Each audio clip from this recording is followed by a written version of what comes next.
have a president. Now what? Are they just a figurehead there to shake hands and look regal? Or do they actively run the country?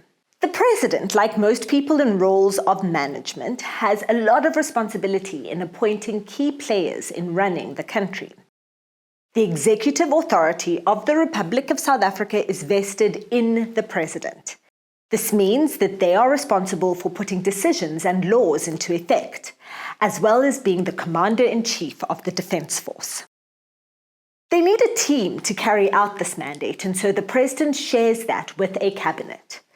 The cabinet is made up of the deputy president and ministers who oversee various departments in the country. Later in the course, we'll delve into the cabinet and all of its powers. The spheres in which the president has a duty to appoint leaders are wide-ranging. The president appoints the head of each intelligence service. Judges are also appointed by the president on the recommendation of the Judicial Services Commission. The heads of Chapter 9 institutions are appointed by the president under the recommendation of Parliament. This includes the Public Protector as well as the Auditor General. The commissions of inquiry and the military command also fall under the president's purview.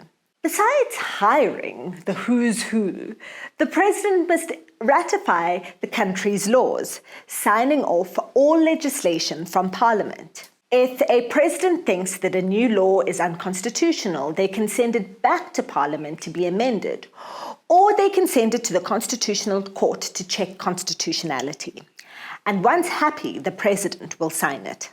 The president has the power to call special sittings of the Houses of Parliament, or they can call a national referendum to make a decision by allowing the country to vote on a very specific yes or no problem. Since South Africa's democracy in 1994, we have not had a referendum. And yes, the fun stuff is left until the end. Conferring honours on citizens who've done good work for the country, hobnobbing with foreign leaders, receiving foreign diplomats and deciding who represents South Africa in our embassies and consulates around the world. Although a president's power appears vast, they heavily rely on the cabinet that they choose, the effectiveness of the public administration, the independence of the judicial system, and the oversight of Parliament. Most of all, they rely on the support of their political party, as voters vote for a party and not the president.